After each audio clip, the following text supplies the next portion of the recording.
আমাদের যারা রাজনীতিবিদ থাকেন ওনারা দেখবেন নিজেদেরকে সেকুলার যত বেশি প্রমাণ করতে পারেন তারা নিজেদেরকে তত বেশি বেটা বেটা ভাব মনে করেন আসে তাদের মধ্যে। আপনি দেখবেন যে ইসলামকে যে দেশের প্রায় সব মানুষ ধর্মপ্রাণ, এদেশের হাতে গোনা কিছু মানুষ ছাড়া এদেশের সকল মানুষ ধর্মপ্রাণ। এদেশের হিন্দুরা ধর্মপ্রাণ, খ্রিস্টানরা ধর্মপ্রাণ, মুসলমানরা প্রত্যেক ধর্মের মানুষ যার যার ধর্মকে প্রচন্ড ভালোবাসে।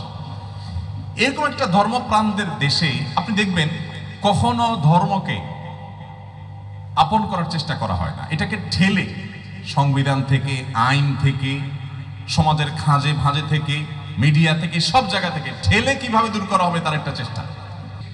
যে দেশের মুসলিম তো বটেই, অন্য ধর্মের মানুষও ধর্মপ্রাণ, সে দেশে একটা শুধুমাত্র এই টেলিভিশন চ্যানেলের ঘটনাই না, বিভিন্ন ইউনিভার্সিটিতে, কলেজে এখনো আপনারা দেখবেন যে অনেক মেয়েরা তারা পর্দা করবে, বোরকা পরবে, তাদের প্রাইভেসি তারা মেনটেন করবে, তাদের সে অধিকার তাদেরকে দেওয়া হয় না। তো এই দেশটা বড় অদ্ভুত। এদেশের যুবকদের মধ্যে এর প্রভাব পড়ে এবং আমরা অনেকে মনে করি যে ইসলাম যদি আমি ধারণ করি তাহলে সেক্ষেত্রে আমি বোধহয় একটু পিছিয়ে যাব। আমার মনে হয় এই জায়গাটাকে আপনাদের জয় করতে হবে, আপনাদের নতুন করে ভাবতে হবে। আমি আশা করব যে আপনারা সে নতুন দিনের নতুন পথ চলা শুরু করবেন। ইসলামোফোবিয়া যেটা গোটা পৃথিবীতে ছড়িয়ে দেওয়া হয়েছে, আমাদের দেশও তার দ্বারা প্রভাবিত হয়েছে, এটাকে আপনাদের জয় করতে হবে। আমাদের মধ্যে নীতি এবং আদর্শ, মোরালিটি, এটা যদি আমরা বৃদ্ধি করতে না পারি, এটা যদি আমরা ডেভেলপ করতে না পারি, তাহলে সেক্ষেত্রে আমরা যত উন্নত হই না কেন আমরা কখনো সুখী হতে পারবো না, আমরা কখনো ভালো সেই জায়গায় যেতে পারবো না। বিশেষ করে আমাদের দেশটা বড় অদ্ভুত একটা দেশ, বড় অদ্ভুত একটা দেশ। আপনি দেখবেন এই যে ডোনাল্ড ট্রাম্প আমেরিকাতে প্রেসিডেন্ট নির্বাচিত হয়েছে, তার কথায় কথায় দেখবেন গড শব্দ বারবার করে বলছেন তিনি। আপনি যদি আমাদের পার্শ্ববর্তী দেশ ভারতের দিকে তাকান, আপনি দেখবেন ভারতের যখন যারা ক্ষমতায় আসেন তারা আমাদের দেশেও যদি আসে, আপনি দেখবেন তারা চলে যাচ্ছে তাদের কোনো মন্দিরে, ঢাকেশ্বরী মন্দিরে, তারা চলে যাচ্ছে পুরাতন কোনো মন্দিরে। আপনি মালয়েশিয়ার প্রধানমন্ত্রীকে যদি দেখেন যে তিনি যখন পশ্চিমে চলে যান তো সে সমস্ত দেশে মসজিদে গিয়ে জুমার নামাজে ইমামতি করেন। আপনি যদি তুরস্ককে দেখেন, আপনি দেখবেন এরদোয়ান তিনি কোনো পাবলিক অনুষ্ঠানে কোরআন তেলাওয়াত করেন, তিনি হাফেজ, এটা নিয়ে প্রাউড করেন। আপনি যদি মালয়েশিয়ার মন্ত্রীদেরকে দেখেন, আপনি দেখবেন তাদের ঘরে বাচ্চাদেরকে তারা কোরআনের হাফেজ বানাচ্ছে, কোরআনের তালিম দিচ্ছে, পাশাপাশি তারা ডাক্তার বানাচ্ছে, ইঞ্জিনিয়ার বানাচ্ছে।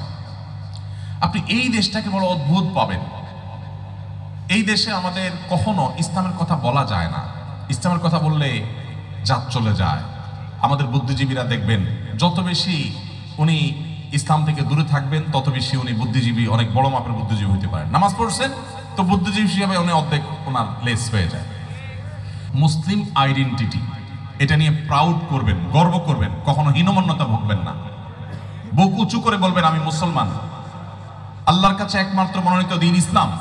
ইসলামের চাইতে আর ভালো কোনো জীবন দর্শন পৃথিবীতে হতে পারে না। গত 50 বছর যাবৎ আমাদের রাষ্ট্র থেকে ইসলামকে দূর দূর করা হয়েছে, সংবিধান থেকে, আইন থেকে, সংসদ থেকে, সবকিছু থেকে। মানে ইসলাম থাকলে মনে হয় মুসিবত। মানুষ অনেক কিছু ট্রাই করে, অনেক কিছু মানুষ যাচাই করে, কিন্তু আল্লাহর দেওয়া জীবন দর্শন ছাড়া আর কোনোটাই সাকসেস হয় না।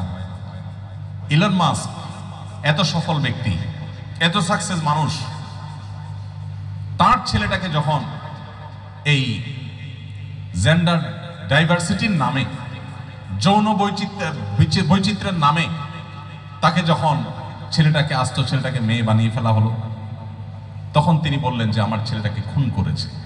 তখন তিনি তার সর্বশক্তি দিয়ে এই বিকৃতবাদীদের বিরুদ্ধে দাঁড়িয়েছেন। আমাদের দেশে প্রত্যেকটা কলেজ, ইউনিভার্সিটিতে, প্রত্যেকটা শিক্ষা প্রতিষ্ঠানে, প্রত্যেকটা জায়গায় এই বিকৃতবাদীরা আজ তাদের করাল গ্রাস এবং থাবা তারা দিয়ে বসেছে। সরকারি প্রতিষ্ঠানগুলো তাদের কাছে নতজানু হয়ে গেছে। এটা গত কয়েক বছর ধরে চলছে, এখনো চলছে। ইলন মাস্ক যদি নিজে এফেক্টেড না হতেন, তিনি যদি নিজে ক্ষতিগ্রস্ত না হতেন, হয়তো তিনি এটা আঁচ করতেন না এটা কতটা ভয়াবহ, কতটা ধ্বংস মানব সভ্যতার জন্য ডেকে আনে। কেন আল্লাহ তাআলা হারাম করেছেন? লা তাবদীলা লিখালকিল্লাহ, আল্লাহর সৃষ্টিতে পরিবর্তন করা জায়েজ নাই। নারী পুরুষে, পুরুষ নারীতে রূপান্তর হওয়া জায়েজ নাই। এখন স্বাস্থ্যবিজ্ঞান বলছেন, স্বাস্থ্যবিজ্ঞানীরা বলছেন যে যে সমস্ত মানুষ নিজের এই জিনগত পরিবর্তন করছে, এই বায়োলজিক্যাল পরিবর্তন, এটা মানুষের জীবনকে ধ্বংসের দিকে নিয়ে যায়, একটা পর্যায়ে গিয়ে সে ভয়ঙ্কর একটা পর্যায়ে চলে যায়। আপনারা ঘাটলে দেখবেন অনেকেই আছেন যারা শেষ পর্যন্ত আত্মহত্যার পথে পা বেছে নিয়ে বা জীবন বেছে নিয়েছে, কারণ তাদের আসলে ট্রাই করে দেখেছে যে আল্লাহর বিধানের বাইরে কিছু করলে শান্তি পাওয়া যায় কিনা, ব্যক্তি স্বাধীনতার নাম দিয়ে তারা শান্তি পায় নাই। অতএব অ্যাজ আ মুসলমান আপনাকে প্রাউড করতে হবে, ইসলামের চাইতে মানুষের জীবনে সাফল্যের আর কোনো পথ খোলা নেই। আমাকে ইসলাম ধারণ করতে হবে, ইসলাম ধারণ করলে আমার দুনিয়াতে সফলতা হবে, আখিরাতে সফলতা হবে। আমি আশা করব যে আপনারা প্রিয় নবী সাল্লাল্লাহু আলাইহি ওয়াসাল্লামের জীবনের আলো দ্বারা আলো গ্রহণ করবেন, একজন মুসলমানের সন্তান হিসেবে 5 ওয়াক্ত নামাজ পড়বেন, নিজের চরিত্রকে হেফাজত করবেন, হারাম সম্পর্ক থেকে নিজেদেরকে বাঁচাবার জন্য সংগ্রাম করবেন। আল্লাহ তাআলা আপনাদেরকে তৌফিক দান করুন। জীবনকে কলুষ থেকে পবিত্র পরিচ্ছন্ন রাখার এই সংগ্রাম যদি আমরা জয়ী হতে পারি, তাহলে মোহাম্মদ বিন কাসেম যেরকম এ ভারতবর্ষ জয় করেছিল, এ ভারতবর্ষের হিন্দুদের মন জয় করেছিল, তাদেরকে জুলুমের হাত থেকে উদ্ধার করেছিল, যেভাবে খালেদ বিন ওয়ালিদের নেতৃত্বে মুসলিম যুবকেরা বিশ্ব জয়ের সূচনা করেছে, যেভাবে মুসলিম যুবকেরা স্পেন জয় করেছে, অন্যান্য প্রান্ত জয় করেছে, আমরাও পৃথিবীতে মাথা উঁচু করে দাঁড়াতে পারবো। গত 50 বছর যাবৎ আমাদের রাষ্ট্র থেকে ইসলামকে দূর দূর করা হয়েছে, সংবিধান থেকে, আইন থেকে, সংসদ থেকে, সবকিছু থেকে, মানে ইসলাম থাকলে মনে হয় মুসিবত। কিন্তু 50 বছরে আমরা যেভাবে এগিয়ে যেতে পারতাম তার ধারে কাছেও যেতে পারিনি। এখনো আমাদের দেশের শিক্ষা, চিকিৎসা, প্রত্যেকটা খাতে আপনি দেখবেন তথৈবচ অবস্থা। তাহলে ইসলামকে দূর দূর করে আমরা কি লাভ করলাম? এর তুলনায় মালয়েশিয়ানদেরকে যদি দেখেন, তাদের সংবিধানে রাষ্ট্র ধর্ম হিসাবে ইসলামকে খুব গুরুত্বের সাথে জায়গা দেওয়া আছে। পাশাপাশি অন্যান্য ধর্মাবলম্বীদের সম্পূর্ণ অধিকার থাকবে ধর্মচর্চা, সে কথাও বলা আছে। তাদের প্রধানমন্ত্রী কার্যালয়ের সামনে পুত্রাজায়াতে আমি গিয়েছি, দেখেছি যে বিশাল সুরম্য মসজিদ, পুরো মন্ত্রী পরিষদ এসে সেখানে জামাতের সাথে নামাজ আদায় করেন, তাদের মন্ত্রীদের ছেলে মেয়েরা নামাজ আদায় করেন, তারা আল্লাহ বলেন, তারা মসজিদ ইমামতি করেন, সরকার প্রধান মসজিদ ইমামতি করেন, খুতবা দেন যখন বিশেষ করে পশ্চিমে যান। কই তাদের এই ধর্মচর্চা এবং তাদের শিক্ষা প্রতিষ্ঠানে ধর্মীয় শিক্ষা একটা লেভেল পর্যন্ত বাধ্যতামূলক? কই তাদের উন্নতির পথে তো তাদের ধর্ম বাধা হয় নাই। যত বাধা সব দেখবেন এই বঙ্গে।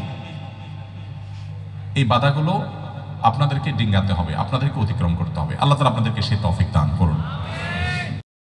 আস-সুন্নাহ ফাউন্ডেশন, উম্মার স্বার্থে সুন্নাহর সাথে।